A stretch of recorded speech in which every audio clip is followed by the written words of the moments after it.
You're listening to the Podcast Detroit Network. Visit www.podcastdetroit.com for more information. Thank you for clicking play. This is episode 319 of the IT and the D Show. Bob was wrong, plus, 303? Yeah, that would be, yeah. And the sound that you're hearing is millions and millions of 12 and 13-year-old boys screaming because Fortnite is not on. We'll talk about it in a bit. But, hey, we got two great guests in studio. We got James Phillips in the house. He's a UI UX expert. No relation. We haven't, no, it's not your brother? No. Oh, not your cousin? No. Oh. But he's been basically in UI and UX for his entire career, and we called him an SME, and he said, fine, go run with it. But we haven't talked about this in a very, very long time, so we're going to talk about what it means to design front ends. And also, we got August Gitschlag in the house. We got our meetup at Whiskey in a Jar down in Hamtramck, and he's always a great guest. And even though he was on another podcast last night, we let him in tonight. But hey, this show is brought to you by our friends at Avalara. If you're a business owner, you know that managing sales tax is complex and time-consuming. Thankfully, there is Avalara. Avalara simplifies sales tax with real-time tax calculations and automatic return filing. Their software seamlessly integrates with your accounting, e-commerce, and POS systems, so it could not be easier. And they have experts in 15 countries around the world to help you as you grow. To do us a favor, to learn more at avalara.com/IT in the D. That's avalara.com/IT in the D. Tax compliance done right. Dave, you may fire when ready. You're listening to the Podcast Detroit Network. Visit www.podcastdetroit.com for more information. Following program is intended for mature audiences. I'm Wyatt, that's Gary, you're Bob, and you're Dave. This is the IT and the D Show. This is Max Headroom. And what you're about to witness is one of the most sinister-sounding intros to a trailer to one of the greatest epics ever. This is Billy D. Williams. Bob and Dave and I are enjoying a Colt 45 right now.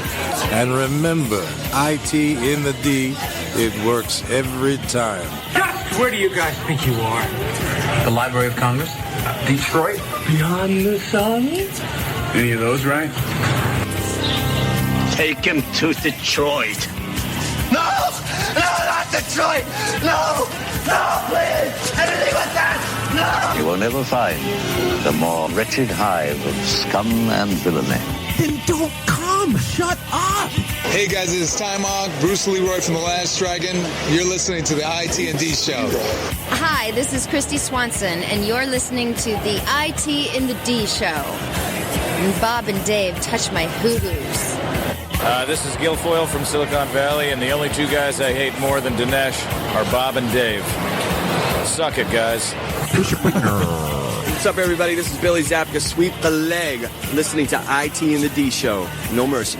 I may have to wipe the geek off. Hi, this is David Kay, the voice of Professor Xavier. Storm, come here, Storm. Sit on my lap, Storm. You're listening to IT and the D. Are we at a break yet? Hey everybody, this is Ted DiBiase, the $1 Million Man. You're listening to IT and the D. And if you want to get your money's worth, stay right here. And remember, everybody's got a price for the $1 Million Man. This is the ladies' man. Hi, I'm Ernie Hudson, and you're listening to IT and the D. All you nerds out there. Nerds. Nerds! What is a nerd? Hi, this is Ogre. You listen to a bunch of nerds on the IT and the D? Nerds! I'm a nerd, and I'm pretty proud of it. Hey, Detroit, this is Anthony Michael Hall. You're listening to my buddies Bob and Dave on IT in the D. Hi, it's Count Chocula, and you're listening to IT in the D. Whatever the hell that is. Hey, what up? This is Jay Muse, and you're listening to the IT and D Show. Snooch to the nooch. Listen, Muse, Snoogans. This is Scott Steiner, Big Pump. The IT and the D Show is your hookup. Holler if you hear me. This is Robert Hayes, the Ted Striker to my mother. When I'm not hanging out at the Magumbo bar, I'm listening to the IT and the D Show. It's worse than Detroit. Is there such thing as a meat hangover? I love my Monday meat steak. Hi, this is Jeremy London from Mallrats, and I'm just wondering, how did I go from Hot Floridian Sex with Brandy spinning to the IT and D Show? Hey, folks, this is WWE Hall of Famer Hacksaw Jim Duggan, and you're listening to the IT and the D Show. Tough guy. Ho! dig, you IT geeks? This is Dre DeMatteo from Sons of Anarchy. You are listening to IT and the D. Skeptical Dave is skeptical. Hello, everybody. This is Ming Chen from AMC's Comic Book Man. I'm a techie. I'm a nerd, fellow podcaster. My favorite podcast is IT and the D. Hi, this is Kelly LeBrock from Weird Science. So, Bob and Dave, what would you little maniacs like to do first? The question isn't what are we going to do. The question is what aren't we going to do. Ludicrous speed! Sir, had you better buckle up? Buckle this! Ludicrous speed! Go!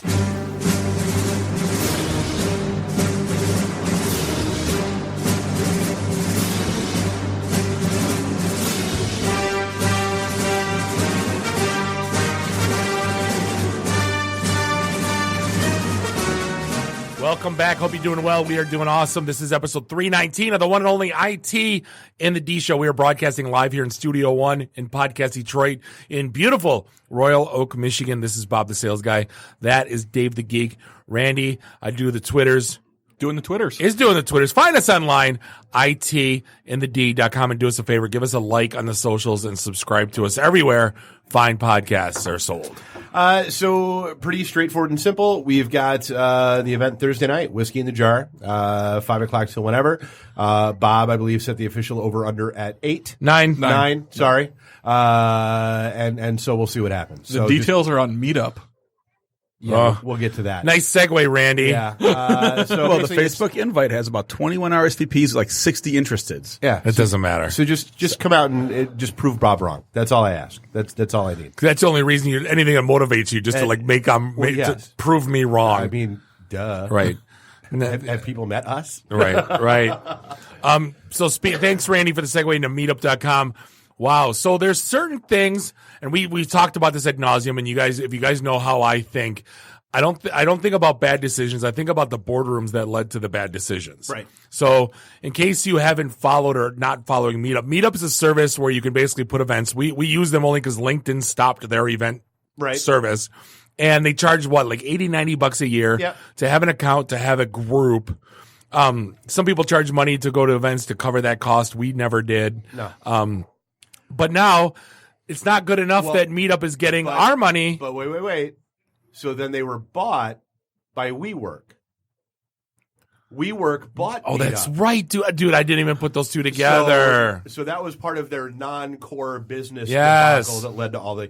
And they paid a lot of money. Wasn't it like $1 billion? It was they paid a 500 ridiculous or amount between of 500 and to billion. buy Yeah. Meetup. Which, I mean, if you think about it, on some level that makes sense. WeWork wants meetups to happen in their environment. Why didn't they just buy ads like normal people would? And so now that WeWork has gone through the disaster that we've been talking about for the last 8 weeks. It's way past disaster. These are death throes, I think. Yeah, they're trying to shed whatever they can, however they can, or pull in money in any way possible. Well, so it's one thing enough to have our $90, but now they want your money too. Yes. So basically, like, August said, how many RSVPs? 21. So basically for our event, meetup.com is going to collect $42, $2 from everyone. So they're collecting cover charge. Yeah, they want to start charging users to RSVP to an event. Or the event can cover it, but it's not a per event thing. It's a one-time It's all or setting. nothing. It's either all your events you pay for, or all your events your RSVPs. So we're going to make an announcement right now. We can't think of a better tool than Meetup for our events, so we're not going to change yet. But we are announcing, and you heard this here first, it's an exclusive. Don't RSVP to our events ever. No. Just show up. Just show up. Just like you For the love of God, please do not. Here's the thing. If I got to pay, like, I belong to like 2 other meetup groups. There's like an AWS group and then like a German language group that I never go to. But like I RSVP all the time and I don't go just like everyone else does. You're going to charge me $2? Kiss my ass. No, I'm never going to RSVP. Nope. It makes no sense to me. I'm a very social person. I go to events all the time, everywhere. I get it all from free stuff. Yeah. Why would I ever pay? I don't understand the model. How it ever was going to work. The Metro Detroit WordPress meetup charges $5 per event just to like give people incentive to actually attend the event. I get that. That's fine. That's fine. A trivial amount of money, but it's not non-trivial enough that people will bail out a lot. So we kind of use it to like guarantee you, yes, you're coming. And we get, probably 75 to 80% of our people who do RSVP actually attend. But with this change, we'll either have to pass those costs on to them, or cover it ourselves, and we can't cover it because we have no income. So it's stupid. WeWork Yeah. is selling them. They're on the list of things they're selling off, including their jet. So before we get into really big news, this is another thing that doesn't make sense to me. And I know Facebook is trying dating. They're not happy just being a freaking $100 billion company. They want more. And now, well, I mean, they got to figure out something to do now that everybody's bailed out of Libra. Let's not talk about it yet. Yeah.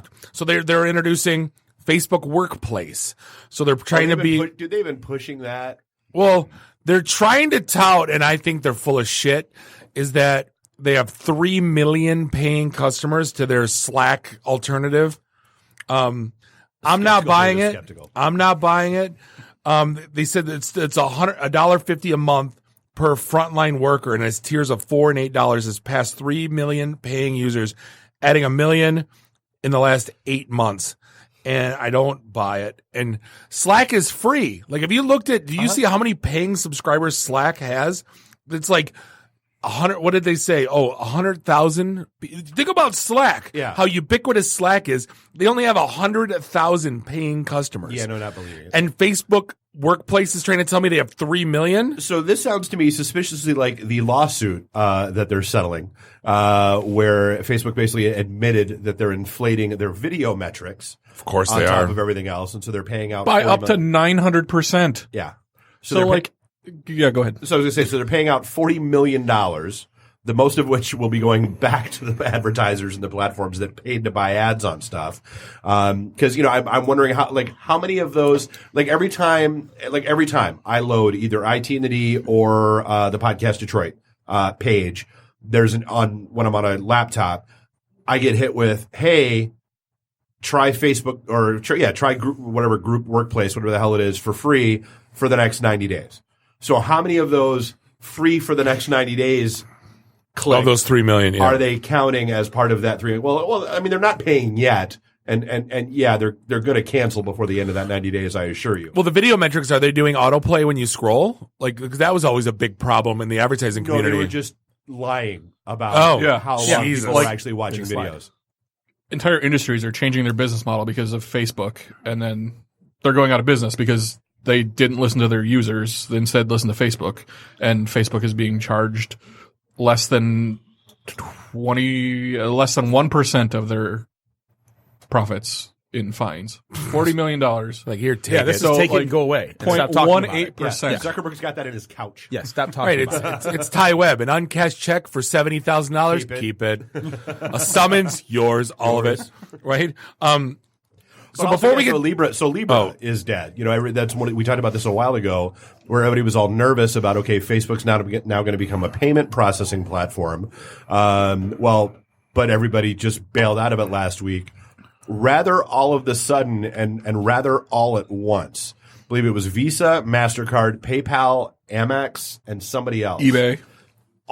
Stripe. And Stripe all went nope on Friday because today was a meeting trying to formalize the organization of the group. Knock it off, Facebook. Knock it off. Nobody wants a Facebook cryptocurrency. Nobody wants a cryptocurrency. Enough. Let me share the stupid memes and be happy. That's what you're good at. That's all you were supposed to be. So we talked about this in the intro.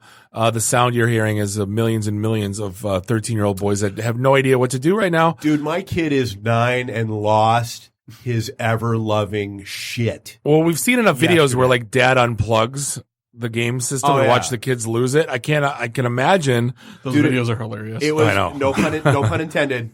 It was epic. So for those who don't know, it was the end of the season, as it were. And so player comes out on screen, shoots a rocket up into space, goes into a portal, flips to other side of portal, which then rains down rockets on the Fortnite world, blows everything up, and everything compresses down to a black hole. I thought it was a meteor. It was all the they blew up the meteor and and now there's just a black hole. And it's been a black hole since yesterday when they did that. Well, we talked about this in the green room before the show, and who was saying? Were you saying, James, that they're talking about releasing 11 and they're doing this as they're calling it server maintenance? No, Forbes called it server maintenance. Yeah, it's 29 hours. And which it's is still not the greatest 29 hours they could ever have chosen to use because now everybody's talking about it. Yep. And even parents are like all proud of it now and happy. And it's like, well. Is this going to cost them players? Are people going to switch to PUBG? No. Probably not. I mean, it's great marketing for them because, like you say, fantastic. everybody's talking about it. Everybody is now waiting for this thing to come back. But nobody can get their fix right now. Well, China already, jonesing the trailer for the new one's already been released in China. So we know it's coming in the next 24 hours. So are they building up hype, like going, you don't know what you get till it's gone type of thing? Yeah. Or, because this is supposed to, it's supposed to be new maps, new worlds, new, this isn't just a game update. Like, it's apparently an entire revamp. I didn't realize there was a story behind Fortnite. Neither did I. Or seasons for that matter. I have a 9-year-old. And so I do. No, I think what they're doing is, first hit's free, and now they're taking it away, and they're going to charge it for the next one. Ooh. Well, the rumor is the opposite. Oh, that this was going to be the free season because it might have been going down a little bit. There's kids are getting older, they're discovering soccer and girls, and they might not want to be playing the video games. So they got to get that next generation hooked. So they're going to give them another free run. So that's the other rumor out there. It's not like they're not making like I said, Rite Aid's full of Fortnite toys, and all the kids are doing the dances. Bajillions. This is it's a great my kid does chores because he wants to earn money so he can buy stupid crap on Fortnite. And none of the stuff you can buy actually affects gameplay, right? It's all just visual. Oh, it's all one of the characters does the stupid. You have to buy the stupid dance. Yeah. He wanted to now his character does the stupid dance, and he's happy. It was $10. You can get, let's say he buys like a jacket for his character, and you get a damn jacket in real life for $10. Yeah, whatever. Who am I to judge? There's kids without jackets, and you're buying Fortnite jackets. Right. So we should have let off with this, but I think this is going to be the majority of the conversation anyway. But this whole China thing is there a China problem? There's a China problem. We started last week with South Park, and South Park just nailed it. South Park just set off a nuclear bomb, basically starting this whole thing. And if you watch, hold on, if you watch South Park this week, they already had an episode, you could tell, and they basically, I'm gonna spoiler alert because if you haven't if you haven't watched it, it's not that big of a deal because you've probably seen the tweets. At the end of it, Tolly and Randy, who'd broken up business partners, basically saying, I'll let you back on one condition. And he's like, what? He goes, say F the Chinese government. And Randy's like, what? He's like, fine, F the Chinese government. Say it again. F the Chinese government. And then it ends. Well, it opened with, are you guys all still mad at me about that China thing? Oh, right. Kitchen so, table. but here's the thing. This is not the first time they've gone after China. Dude, the China problem episode. Right. Dude, right around the Olympics. South Park was already scrubbed from China. No. Still getting in there. They just got scrubbed now after this last episode. Last week's episode, yeah. With the Winnie, because you know what the problem was? Just saying China, not a big deal. Shitty pot town and all that stuff. Oh yeah, you do the Winnie the Pooh shit with the president, you're done. Like that's pretty much they don't even have Twitter in China for them to see all these. No, here's the best part. South Park throws a tweet out, F the Chinese government, right? Zed, the German DJ. That DJs pretty much all over the world for like $500,000 a setting. He has this one hit song, Clarity. Basically is banned from ever performing in China because he liked the tweet. That's it. Didn't retweet it. Didn't do it himself. Just hit the little heart. And now he got permanently banned. So he came out and announced, I'm banned from China because I like to tweet. And his PR firm confirmed it and went, yep, here's the note that we got that said we're never allowed. Watching the NBA squirm has been kind of uncomfortable. The NBA thing's, I think, worse. It's bad. I mean, there was 500 million Chinese that watched an NBA product last year. That's insane. That's money up the wazoo. Well, somebody came out the general manager of the Rockets came out in favor of the Hong Kong protesters. Support Hong Kong freedom which or whatever. Started this mess. And no one could read it in China because they don't have Twitter. Right. Which started this mess. Oh, it says fight for freedom, stand with Hong Kong. That was it. 7 words from the general manager. But basically the funny thing is about this, they didn't want to go to the White House because they didn't want to go from a would-be dictator, but they're actually going to play in front of an actual dictator. Yeah. Right. But like this, so now it's to the point where they're going to go play over there, but it's not going to be televised, which is the whole point. Because what are you going to get 20,000 people in the arena or you get 500 million people watching it on TV. And they tore down pictures of these players right in front of them as they were walking out of the hotel. The workers were ripping down their banners. Entire walls of these hotels were covered with pictures of the players for this at Brooklyn LA game. And they have pictures of the guys ripping them down and the players going, what? And a couple of them didn't even really know what was going on. It's like a big deal. The NBA started sending videotapes, VHS tapes of the Lakers Boston series to China in the 80s saying, play them for free. Play them on your stuff for free. Yeah. To try to get a market hold in China. And it's been going since then. Well, and then the NBA came out with a statement. We recognize that the views expressed by Maury have deeply offended many of our friends, which is regrettable. Like, fight for freedom, stand with Hong Kong. Those views are regrettable from the NBA. Awful. Yet they take all the social stances in the world here in America, right? They encourage them to do the Trayvon Martin stuff. No, the NBA told them to stand for the Chinese national anthem when they go play. But they take all the right social. Yes, they have to. Social, on the right side of history when it comes to United States politics to keep selling shoes. And now they're doing this in China to keep selling shoes. Well, or keep making them, because I believe that's where they're all made. And if you were really a communist country, those workers would have risen up, right, and been a part of the process. Well, I'm gonna take the other side. You're a business, and once you become public or an public entity, you're beholden to the shareholder. And if you have integrity, and you got to sell that integrity. You know what's hilarious is they own integrity.com. Like, I just, once in a while, I'll just check domains and it's all like their stuff. But what I'm saying is you're beholden to shareholders and you're looking at a multi-billion dollar opportunity over there. So do you give up your integrity to push your product over there? Or do you stand for Hong Kong? Right? Cause you know what I'm saying? Sometimes, like, I'm having a hard time fighting for myself because I'm so not.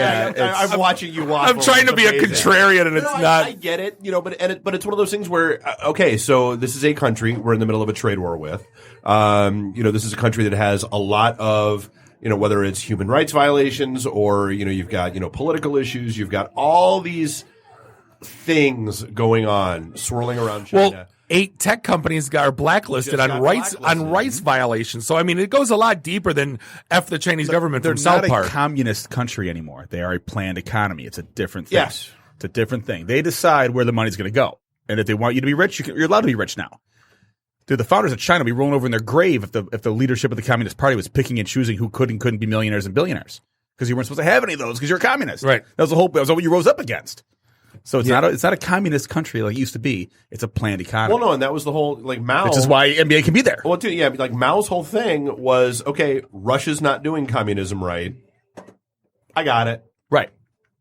We need to not be a bunch of old coal miners and mud huts. We have to make money. Bread lines and we can't do that. So yeah, this is going to be fun to watch because again, like. I just want to see this thing play out because it's been a fun watch so far. You know what else would be fun to watch? All of the movies and shows that are coming to Disney Plus at launch. Come on, I already signed up. Take my money. Take it. I hate all of them. I hate everybody. I hate you. Well, How could you hate that? Everyone wants my $12 a month. $6.99. Are you out of your mind? Yeah. $6.99. Are you out of your mind? Or $70 for the whole year. That's what I signed up for. Well, and this is what we wanted. This is what we asked for. Every show, I hear the same line. No, a la carte, and this is what we got. This instead. is what we asked for. I'd pay $200 for the Mandalorian alone. I mean, I'm not gonna lie. How much would you pay? That's all I'm paying for. That's all. Well, it's the only reason I got YouTube Premium. Yeah, I got to get my Cobra Kai. I got to get my 2-week free. I'm excited so I can watch for all that. the back catalog of like animated after-school cartoons and stuff like Gargoyles, Gummy Bears. I'm excited to watch those again. How did I remember the song for? We were listening to old 80s cartoons, and I don't remember. I don't remember ever watching the Gummy Bear cartoon, but I knew the song as soon as here and there and everywhere. They're the Gummy Bears. Like I don't like watching. Yeah, they were somewhere between it was like Smurfs, Snorks, Muppet Babies. Muppet Babies Gummy Bears. Like, I think it was somewhere in that lineup. Magic and Mystery. I can still sing Muppet Babies too. Muppet Babies, they make your dreams come true. I know. Wow. Yeah, I know. How do I still remember this crap? Like, it's unbelievable to me. I like anyway. adventure. Anyway. I like to tell jokes. So, dude, I just because we're here doing a podcast, dude, SNL killed it with their father and son podcast spoof shtick that they did. Had the guy from Stranger Things on it. Was that the YouTube video you sent that I told you did not watch? Yeah. Phenomenal. Thanks. Anytime. Yeah, so it was the guy. It's the guy from the sheriff from Stranger Things. And honestly, I kind of like the mic stand. It was great. Like the 2-person mic stand. It was a big T. And it was, the whole, you don't know how to have these awkward conversations with your son. Well, now you can do it through a podcast. You only have to get, what was it? Things get too awkward. Hey, you know what else is awkward? Trying to build your own website without Squarespace. Right. You can always break that. Nice. And you only have to do this for long enough until you can take him out to a bar. Yeah. Eventually he'll get old enough, yeah. Mike Stan goes up with age, gets taller and taller. Oh, it was amazing. Watch it. I'll watch it. I'm sorry. No, because if you don't title it, then I was, plus today was like the crappiest other day commercial I've had in a long time. The mocking the Joker with the Sesame Street Dude, was brilliant. Grouch was as professionally shot as anything I've ever seen SNL do, and it was brilliant. Yeah, brilliant. The origin story of Oscar the Grouch. What? Holy crap! You like trash so much. Why don't you be it? Film. Yeah. So we got to talk about tech for at least 2 minutes. A report came out an article came out on CNBC about this report. Basically, what the report said is 65% of stressed out cybersecurity and IT workers are thinking about quitting. Yep. And basically, the recent report found out the average tenure of a CISO is 18 to 24 months. Yep. Which is nuts. So I know if there's a friend of mine. And remember, CISO is not a position that's been around that long. No. There's a friend of mine that got a pretty prominent CISO gig that everyone would know the company. And he was there 7 months and said, get me out of this place. Like literally. Like, but they're saying 18 to 24 months is the shelf life of a brand. Like, that to me, that's insane. The average of the CFO is 6.2 years and the CEO is 8.4 years, just for comparison. Yeah, you're now signing all of the documentation that can get you sued that the CIO didn't want to sign anymore. You're signing your life away. But like, so they're talking about 3 million unfilled cybersecurity positions, like nationally. Which that we've talked about it right. times. But they're talking about like it looks like Ponymon Institute. I don't even know who that is. 65% of IT and security professionals consider quitting due to burnout. And to me, I think that number is, I don't know if it's overinflated. No. It's not. No. Yeah. No, not at all. I mean, because you look at, because with that many open positions, that just means that everybody that's currently in a role is picking up that slack. And so it is the, 2, 3, 4, 5 a.m. phone calls. It is the, hey, we've got a security incident and ain't nobody sleeping until we figure it out. So you know who I talk to, and you know why I don't feel it? Like, I talk to a lot of people that are consultants, and he goes, you know what I love about my gig? I get to fly in, tell them they're screwed, and then fly out and then charge them a big bill. Yeah. And he goes, because he's not on the hook. He's just telling them where they're wrong. And they got to spend all night going, how do we fix this crap? Right. Well, I can only imagine, somebody working on a security team trying to tell the business people over there, like, why we can't do this or why we need to have some better security, and have them just totally blank on what that means. Yeah, my head immediately went to like somebody newly created CISO position trying to like gather up what the company is currently doing and just like pulling their hair out from like, no. Yeah. Well, that was the one, like the conversations I've had with CISOs over the past 5 or 6 years. Most of them go, 75% of my budget is for VPN and firewalls. 15% of that is for DLP and maybe some smaller projects. And I got 10% to kind of do the stuff I want. And it's like, what do you even get to do? He's like, nothing. I pay my Splunk bill, and it goes. Then I have to sign up for one of those. No, then I have to go to the CFO. Sends a phishing email to your employees to make sure that they're not clicking bad links. Right. It's Cybersecurity Awareness Month, so we've been dealing with that at work. But dude, one of my favorite stories, and I just love that this is even possible and it's a thing. Creepy creepy implementation. But so in Japan, guy decided he was going to be a high-tech stalker. And there was this Asian film star that would post selfies of herself on Instagram, Facebook, whatever else, yada, yada, yada. And she would post high-res images. He spent enough time analyzing the reflections in her eyes to track down a bus stop sign, to track down a street sign, to track down something that was reflecting through a window, to figure out where the hell she lived and showed up on her doorstep. Is he on 4chan? She had amazing eyes. Zoom in, enhance. Yeah, exactly. Yeah, it's a CSI. I wonder if he made a GUI in Visual Basic to help him. I think he made a GUI, but I don't know if it was he basic. Stab you in your eye. Was he trying to find Shia LaBeouf's flag? But that's so crazy what people can do. Like a dedicated group of people can find out just about anything. Like, isn't that crazy? One guy. And he looks as creepy as it sounds. As you would expect him Yes. to. Absolutely. Yeah. So does she. I'm not going to lie. I'm looking at this going, That's a highly she's got some filtered eyeballs. image. yeah, it's one of those. And besides, she's Right. an Oh, I'm idol. sure. Not a star. She's an idol. Sorry. That's What they're is called in that? Asia. And once you hit stardom in Asia, you're an idol. Bob, what do you see in her eyes?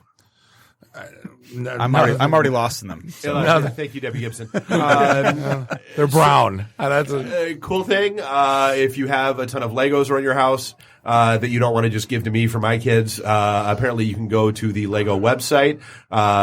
They will let you print off a shipping label. You can box them up and send them back to Lego for free, and they will give them to less privileged kids that they can then go off and play with them. They'll even wash them. Yeah. I saw this on someone post. I was the first person to post. There should never ever be an abandoned Lego brick. No, I was going to say. They are the most. People scramble for these things on any online marketplace. Anyone who puts them for sale, they go like crazy. Yeah. Who's abandoning their Legos? Yeah, I want to start a recycling campaign too for free. I don't got whatever I want for full bottles of booze. beer. Yeah, exactly. Donate your unused Jaeger. Your father has a bottle of Jaeger that he hasn't touched in 20 years. The tax Send it stamp to on me. it. Right, yeah, exactly. We'll give it to a needy adult. Right. Yeah, exactly. Speaking of needy adults, we're going to take a quick break. We're going to be back with James Phillips talking UI UX. This is the IT in the D show. Hey, we'll be right back. IT in the D. Read, meet, listen. Networking Detroit, one beer at a time. Hey, this is John Schneider from Nip Tuck Smallville, the haves and the have-nots. Oh, Dr. Quinn, Hot in Cleveland, Secret Life of the American Teenager, and just about everything you can possibly imagine. And oh yeah, the Dukes of Hazzard. You're listening to Bob and Dave. It's the IT in the D show. ITinthed.com. Hey, welcome back. Segment 2, episode 319. This is the IT in the D show, broadcasting live here in Studio 1 in Podcast Detroit in beautiful Royal Oak, Michigan. Bob the sales guy, Dave the geek, Randy. I do the Twitters. Is doing the Twitters. Sometimes he announces it, sometimes he doesn't. So I'll just continue. Depends on if he's paying attention or not. Yeah, exactly. It's a thing. Find us online, itinthed.com, where you will find all the things. Bob, remember crappy Wi-Fi? I remember. It wasn't that long ago. Remember? It wasn't that long ago. Just couldn't get anything to connect. Couldn't get anything to stream. Remember hubs? Remember before switches and smart routers and all that fun stuff? No, those stupid Netgear connectors that would have your bandwidth. Yeah. Anyway, here's the deal. Eero is the Wi-Fi that your home deserves. There's an all-new Eero starting at just $99, and Eero blankets your whole home with fast, reliable Wi-Fi, eliminating poor coverage, dead spots, and buffering. We talked about this before. I have 3 stories house, like literally in a basement, so 4 stories. I have 3 kids that use all the devices. Yep. I got these set up in 5 minutes, and I have not rebooted them. I have not had to manually log in and do anything to them. Oh, it just does its thing. It automatically applies updates. It automatically reboots. They run like a champ. And I just discovered something new. I thought you could only have like one family filter profile. Turns out you can have more than one. So now I have my 9-year-old son and my 12-year-old daughter each have their own profile on stuff. So she can stay up a little bit later, watch TV a little bit longer, I feel like I'm doing a big red commercial. But so it's kind of cool. Like you have multiple profiles for stuff, and because I mean, God, I've got, let's see, 1, 2, 3, 4 TVs downstairs, 3 on the main floor, 2 up in their bedrooms, the gaming systems, the tablets. It's ridiculous what's running in my house. And Eero doesn't miss a beat. I friggin' love it. And you do. You talk about this, Eero sets up in just minutes. It plugs right into your modem or your modem router box, and you manage it from a dead simple app. And dude, this app could not be any easier to use. That lets you pause the Wi-Fi for dinner. You can turn everybody off if you want to, and get alerts if any device attempts to join your network. This is the part I love, the guest access. So somebody somebody comes over to your house, you don't have to worry about logging them into your main network or anything like that. Like, hey, give me your phone number. It's a friend. You should probably have it already. You shoot them a one-time code. Boop, they're on your network for 24 hours and they're gone, and they're on your guest network and nothing bad happens. So the best part is no more Netflix buffering, no more kids complaining, no more worrying that your security camera will be offline when you need it. Eero has fixed damn near every issue that I've ever had. Like I never hear my kids whine. Like my daughter is addicted to Supergirl. We didn't talk about that. I'll get to that in a minute. She's addicted to Supergirl. So like last night, I'm trying to watch stuff. John's trying to play games. She's watching Supergirl. Wife's watching some, everything streaming in the house. Didn't miss a beat. She has pants now. Who let that happen? Whatever. You can get yours fixed as soon as tomorrow. Go to Eero, that's EERO.com/IT in the D, and enter code IT in the D at checkout to get free overnight shipping with your order. That's Eero, EERO.com/IT in the D, code IT in the D at checkout to get your Eero delivered with free overnight shipping. Eero.com/IT in the D, code IT in the D. So apparently in January, I'm going to need to start. I'm not gonna go back and binge watch. I refuse. But I guess like all the CW shows are doing. Oh my God, Crisis on Infinite Crisis on Infinite Earths, and so like Green Arrow and Supergirl and Flash and Lucifer. One of my favorite, like Lucifer was on set. When I brought it up a few weeks ago, mentioning Burt Ward, the original Robin, had signed on, you all called me nerds, but since one of your favorites is on now, we can talk about it. Yeah, because something has been relevant since 1968. Nobody cares. But Lucifer, cool. Burt Ward's relevant? Yeah, screw you. Batman. Burt Ward, yeah, come on. Fine. OG Batman all day. Well, no, OG Robin, but whatever. Whatever. The show. Anyway, so apparently in January there's going to be, and it's all going to happen in a week. So apparently that week I'm going to have to sit down and watch these shows with zero context and just enjoy them and be happy. Sweet. Nice. Just thought I would share. So speaking of experiences, which we apparently suck at, so let's dive in with James and talk UX. So there's UX and there's UI. You have user interface, user experience. So what does a UX person do? So essentially, in the whole development process, somebody's got to be looking out for the end user. I'm sure somebody should be. Yeah, that's a good point. So anybody who's worked on any project teams, you tend to have. Everybody knows what they're doing. Everybody's, an expert in their field, and, they're going to build it, whatever they're going to build. They'll build it for themselves because they're thinking about their experience. So what the job of that user experience designer in that whole process is to say, hey, I know you think that's a good idea, but here's why it's garbage, and we're going to do this instead. Which every dev, I'm sure, takes totally well.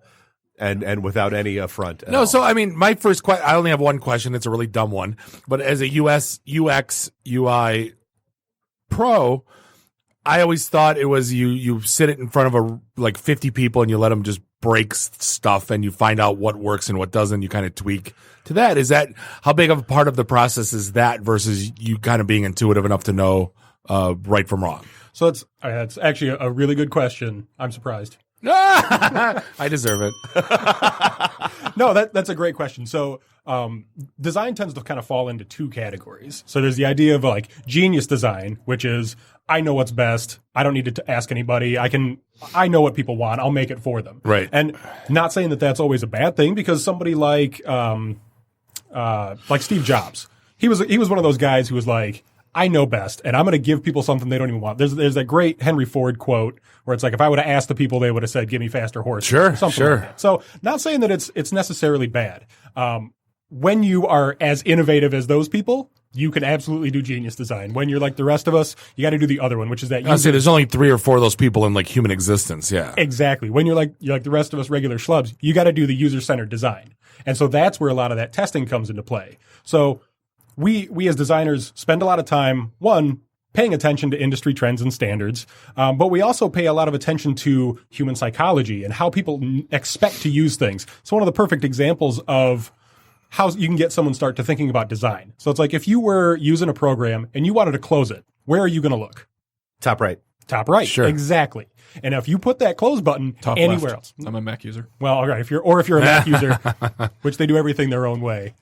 If you put that close button anywhere else, people are going to be real confused. And so that's an easy thing. You don't have to redesign that wheel. Put the close button in the top next right. should always be bottom right. Next, yeah. Exactly. So there's the easy stuff like that where you follow the industry standards, make sure that things are where people expect them to be. Where it gets complicated is when you start building new stuff and when you start giving people things that they've never thought of before or never experienced before. Give me an example. So, like, Facebook just made a change to what the buttons across the top of the Facebook app. So instead of Marketplace being there, which I never went into and never used, now it's a news feed. So now it's like when I click now, it's local news articles, that kind of stuff. I don't know why they made that change, but I'm happier with it, and I actually click on it. I can actually tell you why they made that change. Not them specifically, but I know the intention behind what they were trying to do. So one of the things when you're using an application, hamburger menus were the huge craze where it's like, you click on the 3 lines and the menu slides out. The problem with that is if you hide stuff like that, people are never going to find it. Because those sucked. Those flat out sucked. They sucked because they hid everything that you needed. And, you kind of had to be one of those people who's going to go explore to even find it. And then you drop your arrow off of it and you'd lose the whole thing and you had to retrace it back. It sucked. Yeah, exactly. Yeah. So like fly out menus? Oh my God. Yeah. So making that change to where they put that navigation front and center, it's there. And you're like, oh, hey, I actually see this thing now. I'm going to go use it. So that I don't know the numbers, but I'm sure it has increased the adoption rate of using Marketplace by X%. And Facebook probably knows that you never clicked Marketplace, and it probably wasn't generic. And I'm sure it's because like they know I read a lot of news articles and that kind of stuff. So meanwhile, I have Marketplace groups and events. I don't know why.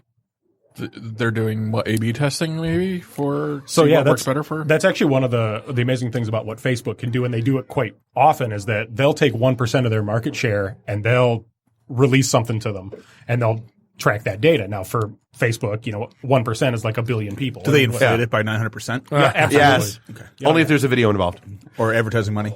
Yeah. So they can do something like that. And who knows, maybe you're part of that 1% who's got something different than everybody else. But then they can check it and they can see, okay, how is this person using it versus somebody else using it? So that's one form of A/B testing, which is one of the tools in the tool belt for, hey, we've got a couple of ideas for how this thing could work. Why don't we throw it in front of some people and see, whatever metrics you're tracking, whether it's, how fast is somebody using something, how quickly are they finding something? You can, based on those metrics, you can make those decisions to say, oh, actually we found more people prefer A over B, so let's go with A. And then all the people that liked B will bitch forever on Facebook. Right. That the service that they don't pay for has inconvenienced them slightly. Because that's how that works. Oh, absolutely. Absolutely. And, that is one of the downsides of trying to do that. Doing user-centered design is you're never going to hit everybody. You just got to try to hit the most people that you can. So... yeah, you hope you make the majority happy. So when does, we all know typical dev cycles, and especially in, as more and more people are going to, agile and, and rapid dev and all that fun stuff, where does UX tend to fall into the equation? Is that bring you guys in right up front? Is it, hey, once we start getting the layout and design, we'll call you when we need you? So yeah, definitely right up front. And one of the things that we try to push really hard where I work is, before you're even coming up with ideas, get us involved with that. Because we can, you might have a shower thought saying, hey, I think some people are maybe having a tough time, or maybe we should do this or whatever. Let us take that. Let us run with that. Let us find out what the people are saying. Just like any designer-architect relationship. Exactly. Whether it's building a house or building up IT. There's two different – if you don't talk ahead of time, you're going to just be nothing but fighting at the end. Exactly. And so the more planning you can do ahead and the more that you can kind of modify how you're doing the whole design process, the better the end result can always be. So that's essentially where you try to get the user experience involved from the very beginning when you're talking, usually with whoever's paying the bills, whoever your business partners are. Hopefully those people have enough intuition to at least understand how what you're going to do is going to save them money. And that's where a lot of the challenge comes into play, is trying to say, hey, I know you want to do this. I know you have this idea, but I'm going to tell you why that idea is bad. And, you try to take yourself out of it. Because one of the things that I try to live by, and I tell my team all the time, is we kind of live by two maxims, and that's we're not making art and we're not the user. So oftentimes when my team is talking to me about, well, I think it should be this and I think it should be this, as soon as I hear people say I think, I'm like, do you know? Go find out. Like if you're making those assumptions, you're going down the wrong path. So so from that standpoint, it sounds like UX is a lot like dev work. Like hey, this is the function I think this needs. Okay, well, why? I just think this is what it needs. Okay, go figure that out and then come back and tell me why. Yeah. Yeah, absolutely. And, we were talking earlier about the CISO, how they might only last, 7 months or 18 months or however long. I can totally relate to that, where I'm sure they're frustrated by a lot of people not understanding what it is they're trying to do. That's a lot of what we run into in the UX world a lot, because it is a relatively new discipline. Just make it pretty. And that was my next question. I was going to ask, how long has it been since UX has had its own? When did it hit that spot where now we have to make this its own department, so instead of just development? That's a really interesting question, and kind of the concept around user experience design has been around. It really kind of got popularized in the 80s, or I guess popularized isn't the right word. It first got mentioned in the 80s, and that's a lot of times you would hear people called information architects is kind of an old term for a user experience designer. They kind of took that idea about, hey, maybe we should be planning stuff ahead, because the people back then did see themselves as architects. They were architecting this solution for how we should be laying out information. How is it going to be usable? How's a person going to actually use this thing? Over time, a lot of different names have been given to this field. Lately, they're settling on user experience. Probably in the next, 2 to 5 years, it might move over to client experience. You already see client experience teams. It's really different words for the same thing. So how many, you have an application that's launched out to, let's say, 250,000 people. How many people have to say it sucks before you decide to make a change? I'm just curious. So that's another really interesting point, because one, depending on their job title. Right. Where they are in the building. That is absolutely true. Whenever you get feedback from anybody, especially unsolicited feedback, you're going to get the people who are so incredibly happy that they can't be quiet, and the people who are so incredibly pissed off that they can't be quiet. There's a story that's going around at work, that it was a 2-button process, and they made it a 1-button process, and basically adoption rates tripled. At what point does someone say, okay, this needs to be a 1-button process? You follow what I'm saying? Yeah, absolutely. And, when you start talking about something as simple as that, it's that one case, that one solution to that one problem, that was the right thing, is making that thing a little easier, making it so they don't have to click twice. And, who knows what the exact circumstances were. Maybe that one click was really hard to find, the first one, and that, somebody was having a real tough time, so they put it in front of their face because that's a thing that they want to use.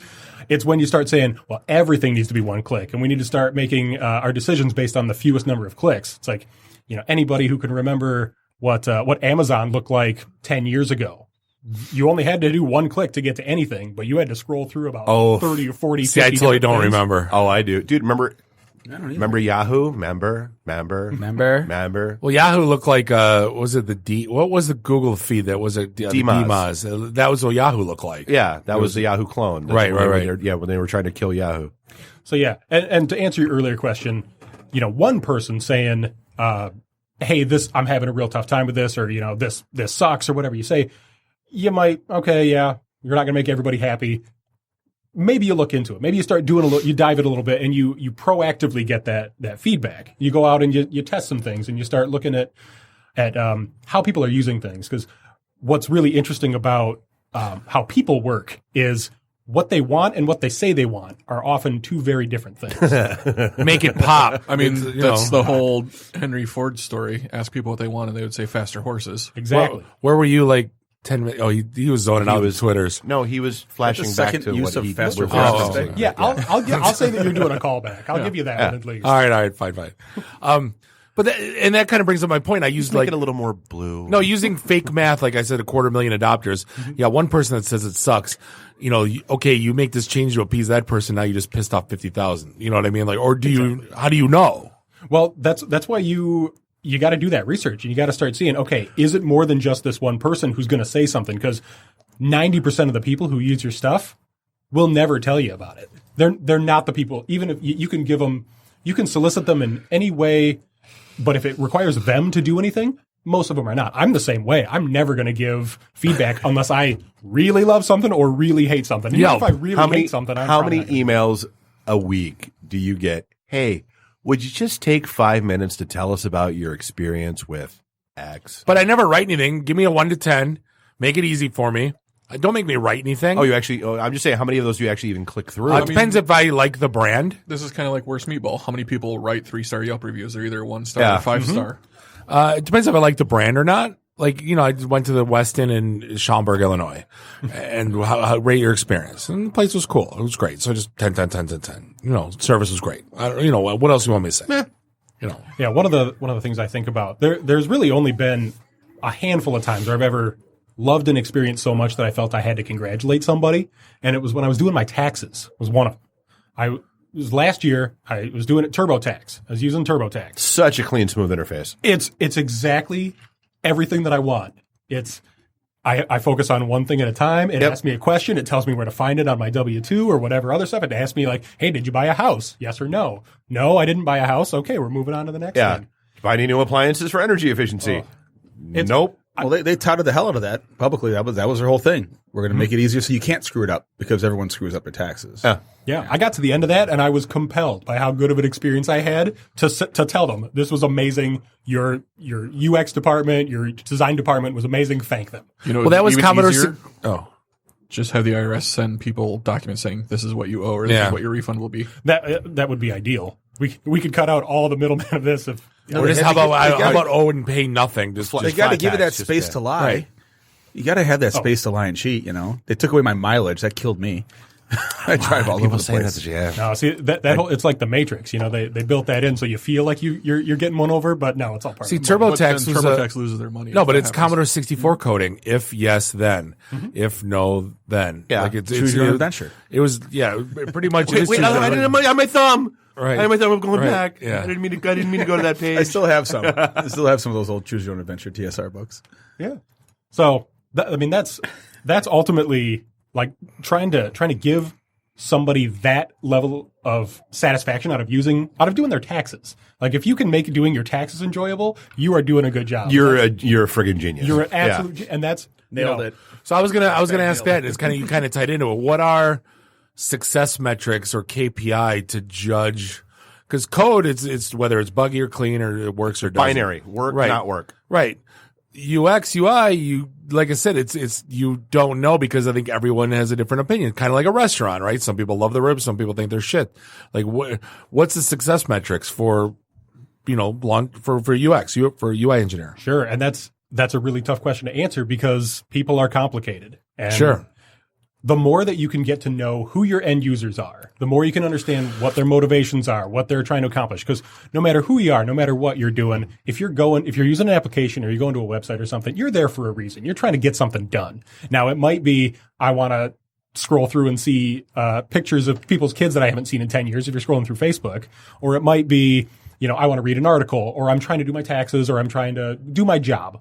You have a goal that you're trying to achieve. And the more that you can understand how, let's say, just use me as an example. I'm the end user.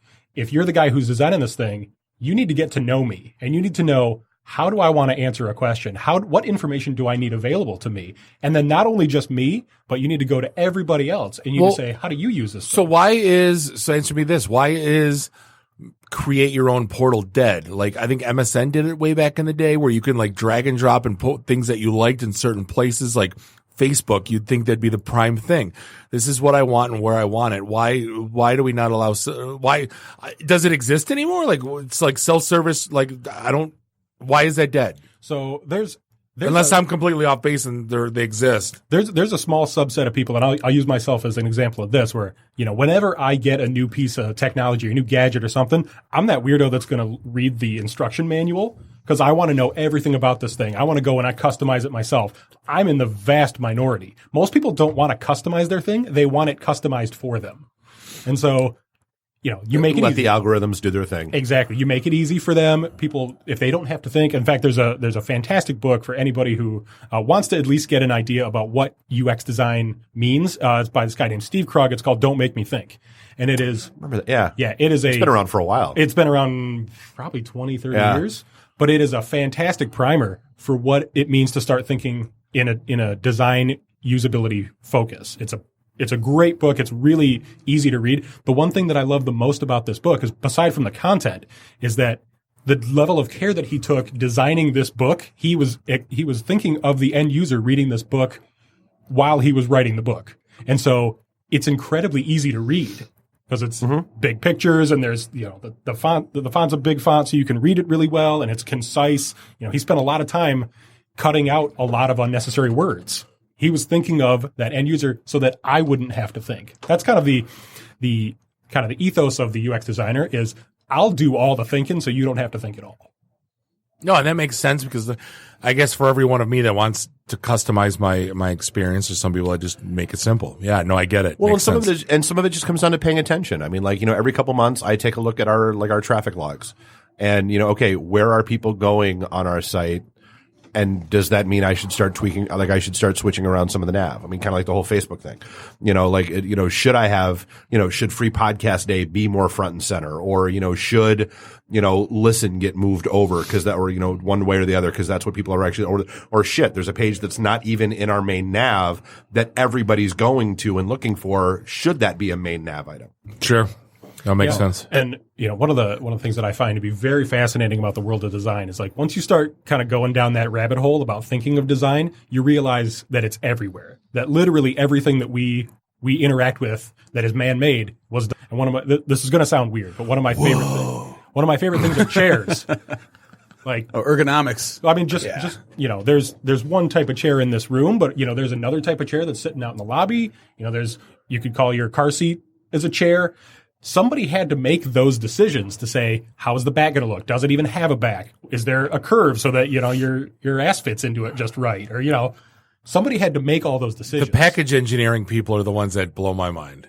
Go green. Like someone had to spend. Why does this need to have 37 zip ties? Right. No. Like even like the Slim Jims, a little quarter Slim Jim. Someone had designed that to make it peel and a rip at the top and then versus, someone had to the right kind of glue and everyth's been engineered. That. Right. Yeah. Like people are thinking through these things that we take for granted because they're so commonplace.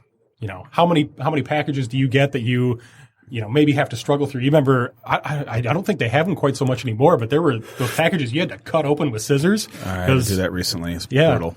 And now they've redesigned those packages to not require scissors anymore. Because they got to be easy to open, but they also have to be tamper-proof and theft-proof, right? So it's like, how do you juggle both? Yeah. Yeah. Well, as the non-IT guy in the room, are you is this user experience, have we all shifted from website or mobile app? Where's the most of the attention on the user experience now? So, I mean, that's another interesting question, and it really comes down to what you're trying to do. If you're trying to do your job, you're sitting at a desk, you're probably not doing it on your phone. You're probably doing it on a computer. If you got a desk job and you got something in front of you. What's your focus with podcasts? Are you more focused on the mobile app? Two different things. So I mean, it's the same. Both have an experience that has to. Well, they are. What gives you more hits? But two different purposes. So the app is for listening live, that kind of stuff. The website is informational, driving, traffic, show promo, that kind of stuff. And some of that is in the app, but I mean, they're just two different purposes. Right, but they both have to have a user experience you have to tweak, right? Mm-hmm. They absolutely do. And that's the thing is that if you get that wrong, let's say you flip that. And let's say, when I'm looking at the app on my phone trying to listen to this thing and all you're telling me is, we're Podcast Detroit. This is what we're about. Or I'm sorry. Yeah, we're at Podcast. Listen to all our shows. IT listen and the to this, D. Listen to this. Listen to that. Yeah. And then I'm like, I'm just trying to listen to your thing. Well, that's an argument I've been yelling at people for a long time. Like your MDOT, like when your mobile should not be the same like as your app. Like Marriott's, like why do I need your app Marriott when your MDOT Marriott.com is the same experience, identical experience? You're not giving me anything. Like, so why even bother designing an app at that point? Exactly. That's why experiences are so contextual. Like you got to know what device is a person using, why are they using that device, and why are they not using another device? Well, Marriott also probably wants a ubiquitous experience when you visit Marriott. You know what I mean? Mm-hmm. Like there's someone that makes a lot more money than I do made that decision, you know, like not to have two different experiences because they wanted to be. You'd be surprised. Yeah. You'd be surprised at how those decisions get made. More often they are throwaway decisions. Sure. More often than not, you've got somebody saying, whatever, just do the thing. That's something that we really try to fight against as the person it sounds pretty high-minded, but we try to be the advocate for the user. Sure. It's like we try to be that person in the room that's saying, think about who's using this, not how you would use it. And I don't necessarily care if it makes sense to you because you're not who I'm trying to build this thing for. I'm trying to build it for somebody out there, the person who's going to use this and ultimately, you know, bring in the money that keeps, you know, a roof over my head. But right. At the end of the day, technology is used for people. It's used to enhance people's lives. At least it should be anyway. And the more that you can think about how somebody's going to use something, the better that product can be, the more you can enhance that person's life. One of the things I think about all the time, perfect story, I was at the Detroit Zoo, and I was walking around, and we were looking at the tigers, or I don't even know if there's tigers there. I've been there once. But while I was there was a guy, he was a paraplegic. He was paralyzed from the neck down. And he was in a chair that he could navigate with his neck and his head. And I'm like, man, that is fantastic. 100 years ago, that guy would have been sitting in a bed in a hospital somewhere. Yeah. But now he can actually be out with his family, going to the zoo. And like, that's what technology is for. That's when it really hit home that, you know, we're building technology for people. Sure. But hey, we're going to cut you loose. This is a great conversation. Do we, you want to get hit up on LinkedIn or you want to remain anonymous? No, it's all good. Yeah, I mean, I'm probably the least social media person ever, but, you know, hit me up on LinkedIn, James Phillips on LinkedIn. Awesome. Well, appreciate the conversation. This is cool stuff. We're going to take a quick break. We're going to be back August Gitschlag talking whiskey in a jar. This is the IT in the D show. See you in a few. IT in the D. Read, meet, listen. Networking Detroit. One beer at a time. Hey guys, it's Ty Mogg, Bruce Leroy from The Last Dragon. You're listening to the IT and D show. itinthed.com.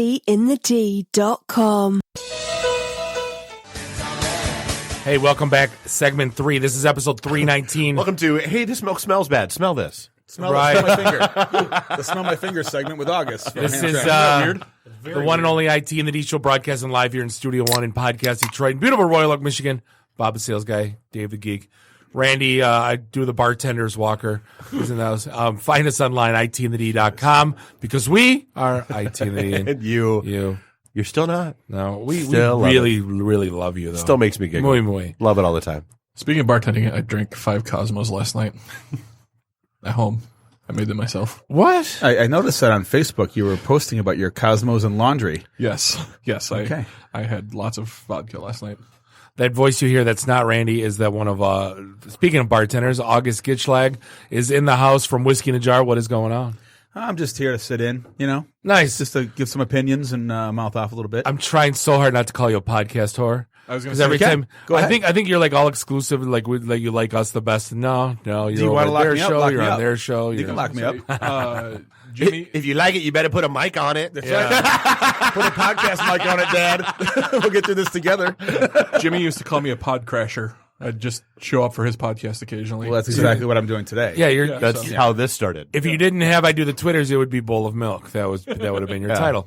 But hey, yeah, we have an event this Thursday coming up at Whiskey in the Jar. I think it's our first time doing an event in Hamtramck. It absolutely is. Completely? Really? Yeah. Wow, that's great. Yeah, and I will. You're going to get your doner kebabs first? I'm going to get my doner kebab first. We've been fighting this fight for a couple years now. Well, probably like the 2 years, well, even before I came on the show. Oh yeah. Oh, wow. Okay. It's All just right. because, I mean, it's like back in the day, we used to do a lot of like smaller, out of the way, whatever places. St. Cece's and the UFOs of the world. And we kind of got away from it. Blackfin was central. It was convenient. It was big enough for all the stuff we did. But, I've kind of missed hey, let's bring people to the places that we like that are a little off the beaten path and see what happens. So Hamtramck, I mean, if you look at the Hamtramck, for those that are not familiar, it's about a 1 square mile city. 2.1 square mile city. 80 bars? Not 80. No, it had more. At one point, there was more liquor licenses per capita than condensed than anywhere in the country. Anywhere in the world except for Dublin, Ireland. Yeah. It's an enclave. It is an enclave city. We are completely surrounded by Detroit. So and do you have to wait? Conveniently located right between I-75 and I-94. Is there smoke when they like an enclave, like when the new pope gets elected? Isn't that how that works? No, it's when we change bartenders at whiskey. a different dumpster catches fire. But I mean, if you think about how the city's changed, like if you think about how the city's changed like that, I met my wife at the Polish festival Labor Day weekend, 24 years ago. It's always been the Hamtramck Labor Day festivals. Never was called the Polish Festival. It was always called the Polish Festival. Labor Day Festival. And I thought they just changed it. I literally, seriously? Yeah, it's been Labor Day Festival. It's Polish Festival. Well, I got the poster from 1981 on my wall over my head at work. It says Labor Day Festival. Photoshop. So. Yes. Yes. You can Photoshop all that yellow and mold. Right. But I mean, the town has changed. I mean, for those that are not in the know, it became a real heavy Polish village back when Ford opened the plant and basically was it Dodge? Dodge Brothers. Dodge Brothers were with us. Ford was right next door in the other enclave city of Highland Park. That's where Ford opened up. Got it. We had Dodge Maine, the original Dodge Brothers plant. But yeah, that was a huge. The reason I thought that my father-in-law worked at Ford for 25, 30 years. Which was right across the street in Highland Park. Got it. Literally, if you're other side of what's now 75 divides that. Right. That wasn't there, and it was you could just. Yeah, there's a little tiny sliver where the two cities touch, right? Yes, there is a little spot where we touch. But if you look at from just the tip to tip, just the tip. Yeah. But if you look at from a food. But if you look at, I don't want to call Hamtramck a food mecca, but if you're into different ethnic foods, between Polish, Yemenis, I eat at the Balkan House, which is Bosnian. There's just stuff that you don't get in Sterling Heights. So you've and had Royal a Oak. solid halal burger. Wow. Yeah, I mean, some of that stuff is great. The Motor City, we get the chivapi. Oh, chivapi. You get that at Balkan House too. I tend to think the stuff they serve as same stuff I serve in my backyard on tailgates for DCFC. What they serve over at Motor City Sports Bar for the chivapi. It's a Balkan caseless sausage. Yeah. Depends on where you're from. If you're Serbian, you make it one way. If you're Bosnian, you make it another way. If you're Albanian, you make it another way. If you just have to buy it, you get it the way they make it at Balkan Meats on John R. How much has DCFC changed the town? Has it changed the town? I think it's breathed some life into town for sure. The first season they were there, people all parked at the Fulling Warehouse and walked. Sure. And they went right back to Fulling Warehouse because they were terrified because they were they saw it on TV. And there was those diehards that went to the first game at Cass Tech like I did in 2012, when it was just our friends. I've known Sean Mann since way before he owned this team. And he was just a buddy of ours, started the soccer team, so we all went to support him. We're going to do a march. We're going to go to Harry's. We're going to march. Okay, right. Cool. Now we're shutting down the street with police presence and making sure that hundreds of people can walk across Conan, and they now park all over town at the bar and the watering hole of their choice and then walk to the game and walk back, which is what you did at the old Tiger Stadium. Whether you liked it or not, you parked where you were comfortable, and you used to be, you parked from the suburbs. Oh my God, we got to park as close as we can so that we don't have to walk back. I still park in Veterans Park. No, that's awful. You should be parking at Whiskey and walking off that White Claw. I drive to Hamtramck, park at Veterans Park, watch the game, walk to an area bar, let the crowds die down, and then walk back to my car and drive out easily. You can still park just as easy next to any of the bars. I park at Whiskey. I'm just happy that you come. I'm happy that you're down there. I park at Whiskey. I take the golf cart. Hopefully you have had a golf cart experience. Yes. I have had the golf cart. The problem was I didn't catch you on the ride back, and then that walk was not just saying because I have bad knees, but I had to pee. It was one of the worst walks. Well, you passed 3 bars on your way back, at least 3 or 4. I think 5. Yeah, probably 5. Yes. And if you take a nice golf cart ride through Hamtramck, you'll see just how many bars there used to be. All those corner houses where the front door of the house is facing the corner of an intersection. Those were bars or candy shops or meat shops or something. There's all kinds of those around town still, and people are talking about trying to buy these, and I get calls for liquor licenses and weed licenses all the time. The only one that I'm looking for are not weed licenses; those I can't give out. But the liquor licenses, I'm always trying to find them for people. Who do you know? What do you got? I want to open up another bar in Hamtramck. I'm like, all right, I feel like we're hitting that high end thing, like all these $13 cocktail joints I are was trying going to to say show Barter up. just opened. Is that the newest fancy place? Barter or? is fancy. High Dive, who I love and adore, the man who owns that place. Guy bought that bar. There's the first word slur. Bought that bar sight unseen from L.A. A world famous muralist named Sharktooth. And he bought it, and he took what was like an awful bar in town and made it into this beautiful, gorgeous place. And sells $3 Strohs and $7 Jameson. So it's like a high dive. That's kind of what he calls it. That's a whole thing. The people that are really getting it done there, though, besides Whiskey in the Jar, which is always busy. We are one of the bar, and Painted Lady, which is always busy. Smalls. Smalls is event driven. Yeah. Completely event driven. Yeah, I would say they're only if you open don't on the have weekends. an event, and they've had tons of shows. Like I got a text message randomly 2 Wednesdays ago. Hey, some 41s at Smalls. Like what? What? And I'm leaving Foaling at 10 o'clock on a Wednesday night. Show up over there, and sure enough, the dudes from Sum 41 who had left St. Andrews are now standing in the back of the concert of a 25 kids, maybe 25 people in the back room watching this band, this power punk band, who is really good, called Radkey, and the Sum 41 guys were there watching them, hanging out with them. And I met those guys when they were 19 when I worked the door at Alvin's. Okay, and they asked me, what kind of beer you drinking, the Tourette? We go, this is going to really disappoint you, Labatt's. Because they're Canadian. Sure. So nothing wrong with that. Yeah.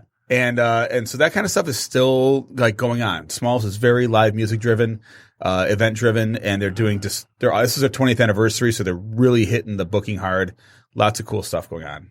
And then, Painted Lady has a world class whiskey selection, like second to none. And Whiskey in the Jar has just still got 25 people sitting in that bar right now as I'm standing here. Well, so I was going to say, so like for the folks that haven't been there before, like, so what should the newcomers expect that have never experienced, or do we just let it be a surprise? If you come to Whiskey in the Jar, if you ask me, I just put this up.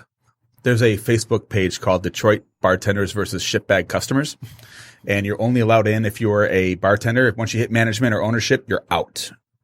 And someone said, like, they want to blah, blah, blah. I'm like, look, I love working at a dive bar because if someone asks me for the drink list, I either laugh really, really loud to kind of be a jerk, or I just stare at them until they get it and pour them a shot of well whiskey. It was old Post Bar. It was, you're either getting a blank and blank or you're getting a beer. You were getting a Jack and Coke. You were getting you hit more than 3 ingredients, you might as well walk down the street. Right. Or you're getting a straight shot. Yeah, we'll make sometimes if it's not too busy, we'll make fun of you and give it to you.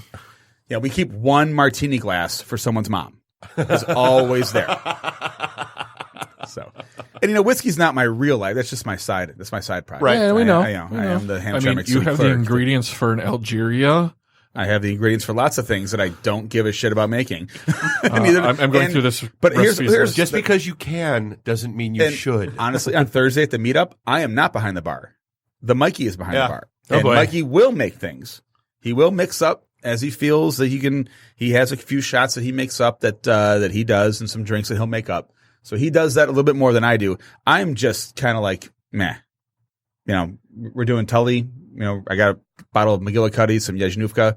Let's do this. Yeah. So, that's how it was. Like, we just had the Hamtramck Community Arts Festival. It was you do this in Ferndale where you walk around from house to house, bands playing on the front porch. Yes. Yeah. So we did that in Hamtramck this weekend. Well, through all my friends in the beer industry, we had a beer garden in my backyard. And it was jammed. So I don't have a big backyard. And we did every 15 minutes, we did a tour of the Han Solo collection in my house because I have a 400-piece Han Solo collection and display cases. So we had megaphones, and the golf cart was parked outside, and we had a really good day in Hamtramck. We had we probably had 30, 40 people at the peak just hanging out in the backyard. And the weather was a little chilly. Yeah. But we had music, and we had sports on the TV in the backyard. So nice. Is that what that thing was that I didn't go to that you invited me to? That's that thing that, it was called Squadtoberfest. You didn't really explain it well in the description, so I wasn't sure what it was. I figured it out. It was my backyard with a bunch of beer from Dragon Mead, and we went through a bottle of Malort, a bottle of McGillicuddy's. So the beauty of Malort, if you don't understand, I think we talked about this in the green room when the mics went on. Yeah. What is it, dandelion liqueur? Whatever it is, they call it a botanical enjoyed by two-fisted drinkers, is what it says in the back of the bottle. It's a botanical, all right. Oh, it tastes like burnt erasers and shame. And the whole point is, you never had Malort. Everyone get your phones out, and you videotape the Malort sipping. It's kind of like my face with the Dr. McGillicuddy's peppermint. The menthol mint is not brutal. It's not what he was expecting, and that's what hit him hard. Oh yeah, it's okay. Yeah. Well, that'll happen. You're not expecting it. So day gig. So what does a city clerk do? I do all of the business licensing, all of the elections, and then I also handle city council. I do ordinances. Like today, I had to go through 75 businesses on Conant Avenue and provide the history of what's been in that address over the last 10 years for the sake of economic development. They're doing a survey of Bangaltown. We have a huge influx of Bangladeshi immigrants in Hamtramck. It actually bleeds into Detroit, where they have a lot more money than we do, and they're doing a lot of development around the Bangaltown area. And so we have Hamtramck's version of Bangaltown, which is one little corner and all those businesses on Conant. Look, Hamtramck would not be even open right now at all if it wasn't for the immigrants that have always come in, right? So the Bangladeshi community has really taken to Conant Avenue, and that's where the stores are. You can get like the spices and the foods. I don't know how to eat them yet. I don't know how to eat Bengali food. It's like Indian food and curry houses. I just, no one's taken me through. I've had a few dishes. You got the bread, you got the stuff, you put the stuff on the bread and then you take a bite. The bread, but it's like they're different colors. They're pink and green and blue, and I don't really get it all the time. So I need a good solid lesson. My Indian friends, one of my best friends from college is Indian. He'll eat at Zamzam, but he won't go over to the other one because it's Bengali and I don't really know what's in that colored thing, that weird colored dish, So I need to learn more about the Bengali food. But the Bosnian food and the Mediterranean food and the Yemeni food and the all-American food and then the hipster restaurants, the sushi joints, they're just amazing. Yeah, I got to try the Yemeni's joint. I heard it was phenomenal. There's a bunch of them. Yeah. A couple of them. But hey, we're going to cut you loose. We will see you this Thursday night. You're not really cutting me loose. You just tell me to shut up. No. I mean, They'll call him A, they'll call him B. I'm on the short. I didn't even think I was going to be a segment tonight. I thought I was just going to come in here and just shoot the shit with you guys. So thank you for that. It's all good. Thank you for letting me talk about Hamtramck and my love of that. You're going to hang town. out with us Thursday, right? Yeah, I'll be there. Yeah. I'll be there for Thursday for sure. Cool. I'm going to bring some friends, about 50 of them. Yeah.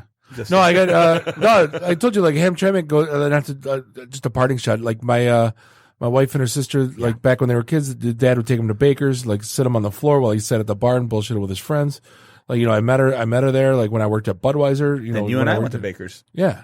Had a little shot. Oh yeah. Yeah. But I went to, worked at Budweiser. I did the Polish Fest. The Labor Day Festival? No, the Polish Festival. And, anyway, no. Polish Fest was in Hart Plaza. We were the Labor Day Festival. We did a live remote, after Whiskey Festival in Eastern Market one year over at Baker's with one of the shows. That back room works for it. I have no idea how we made it through. I was plowed. I have no idea how I got that gear set up. One of you guys was plowed in Hamtramck? I don't think that's ever happened. No, never. I know. Yeah. No.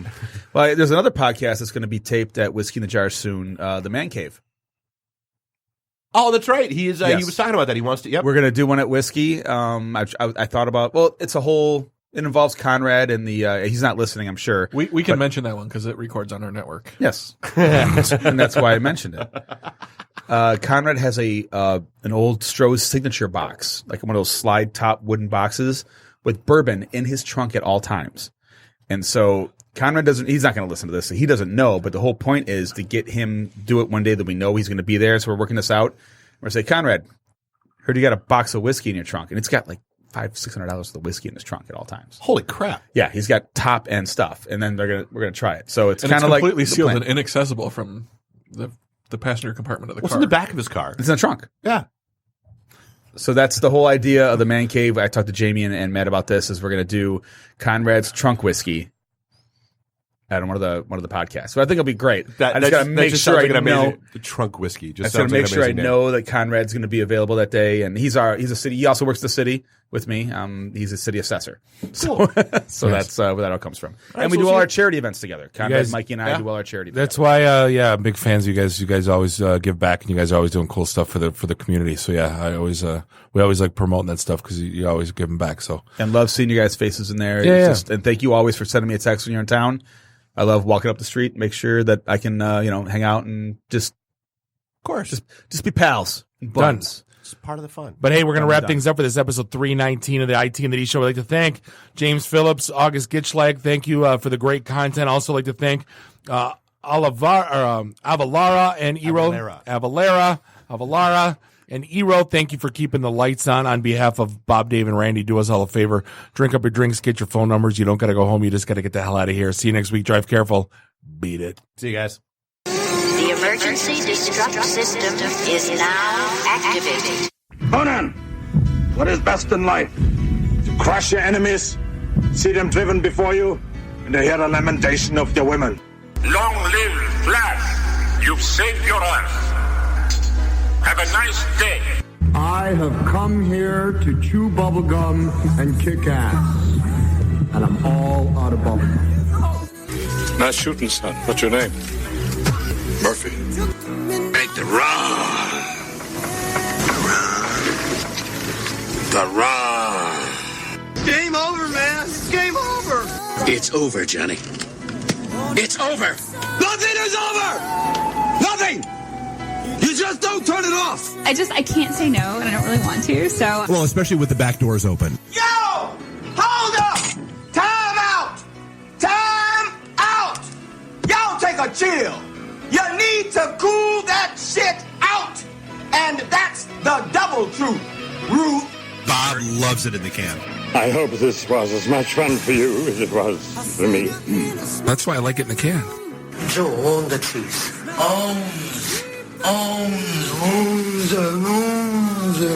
Fear me. My job is to make sure this program is morally upright and cultural and wholesome. Shut up, Mimsy. Shut up, Mimsy. Shut up, Mimsy. Why would Buick put their cars next to the Bentleys? Why? That's not marketing. The alphabet. It's brilliant. Yeah, I can't take that position. That analogy sucks because it's right. Because you're getting your 8-track tuned up. Are we at a break yet?